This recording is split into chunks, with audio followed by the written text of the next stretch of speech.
Bismillahirrahmanirrahim. Assalamualaikum warahmatullahi wabarakatuh. Anak-anak kelas 3, apa kabarnya semua?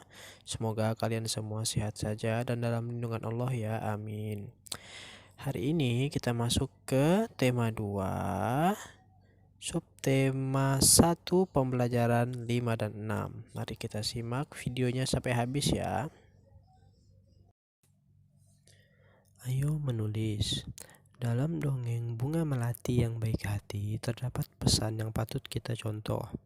Tulislah pesan yang terkandung dalam dongeng tersebut. Pesannya apa anak-anak ya? Pesannya adalah kita tidak boleh berprasangka buruk terhadap orang lain. Kita lanjutkan, ayo mencoba. Bersikap baik sangat dianjurkan.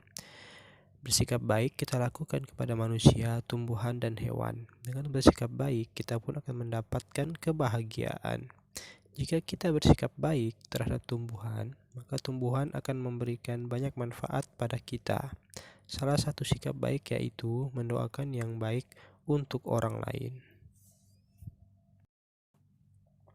Misalnya, saat Edo sakit, teman-temannya mendoakan Edo agar cepat sembuh. Apakah kamu memiliki pengalaman mendoakan orang lain? Tulislah pengalamanmu pada tempat yang tersedia. Ya, kita tulis ya, misalnya saat menjenguk teman, kita mendoakan dia agar cepat sembuh. Ayo berlatih. Ya, kita latih sikap jujur di rumah. Contohnya, salah satu contoh sikap baik adalah bersikap jujur. Dayu berusaha mengamalkan sikap baik ini. Saat mengerjakan tes, Dayu tidak pernah menyontek. Yuk, kita coba praktekkan sikap jujur saat mengerjakan soal-soal berikut. Kita perhatikan contoh soalnya. Dayu mengumpulkan biji kacang merah sebanyak 500 butir. Biji kacang merah ia letakkan pada kotak berwarna hijau. Siti mengumpulkan biji kacang merah sebanyak 610 butir. Ia meletakkannya pada kantong plastik. Berapakah jumlah kacang merah Dayu dan Siti?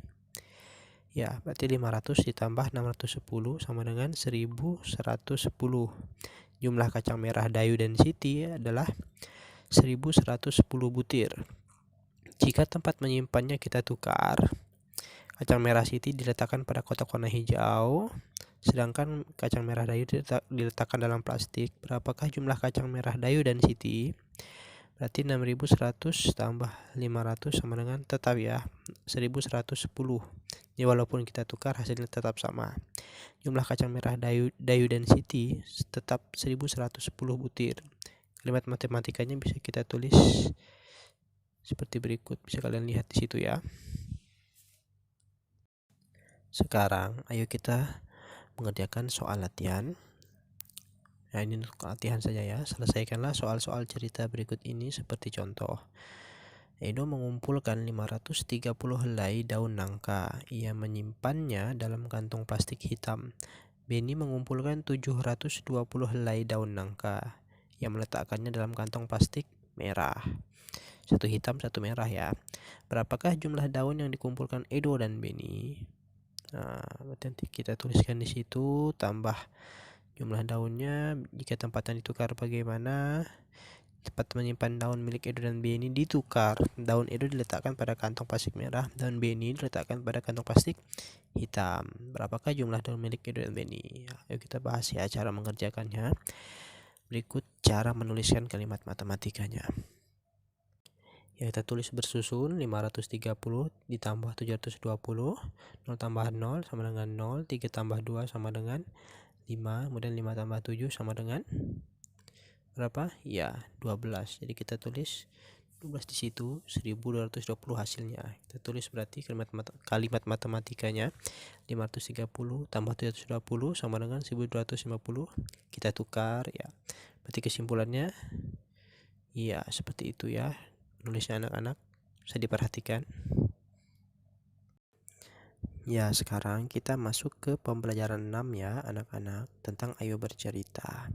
Dayu senang dengan dongeng yang menceritakan kebaikan. Nah, kali ini Dayu akan membaca dongeng yang menceritakan tentang kebaikan hati seorang petani. Mari kita simak sama-sama ya.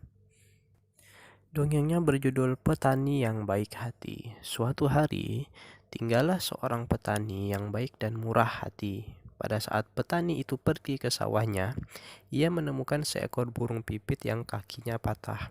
Sang petani merasa kasihan. Ia pun membawa burung itu ke rumahnya yang sederhana. Sang petani langsung mengobati kaki burung tersebut. Setelah beberapa hari ia rawat, burung pipit itu ia lepaskan kembali ke alam bebas. Beberapa hari kemudian, pada saat petani itu sedang mengairi sawah dan mencabuti rumput liar, ia didatangi oleh burung pipit kecil yang telah ia tolong. Burung itu membawa 3 buah biji semangka pada paruhnya. Ia memberikannya kepada petani itu. Setelah itu, burung itu pun pergi. Petani itu sangat berterima kasih kepada burung. Besoknya, sang petani menanam biji-biji semangka itu di dekat rumahnya. Setelah ia mengurus bibit pohon semangka itu pun tumbuh. Semakin lama semakin besar. Akhirnya, pohon semangka berbuah. Petani itu sangat senang. Ia mengambil ketiga buah semangka itu. Pada saat ia membelah buah semangka yang pertama, keluarlah beberapa bongkah emas dan berlian yang berkilauan. Petani itu merasa sangat kaget bercampur senang. Lalu ia membelah semangka yang kedua, ternyata isinya adalah bahan-bahan bangunan. Petani itu merasa sangat bahagia. Lalu ia membelah semangka terakhir. Ternyata keluarlah para pekerja yang siap membangun istana yang megah untuk ia tinggali. Akhirnya, karena kebaikan dan ketulusan petani itu, sekarang ia menjadi orang yang sangat kaya raya. Ia selalu membagikan hartanya kepada orang yang kekurangan dan selalu menolong orang yang butuh pertolongannya. Nah, kalau kita disuruh menulis pesan yang terdapat pada dongeng Petani yang Baik Hati, apa yang akan kita tulis anak-anak? Ya benar, yaitu kita harus berbuat baik kepada seluruh makhluk hidup. Perbuatan baiknya tadi yang dilakukan petani adalah apa?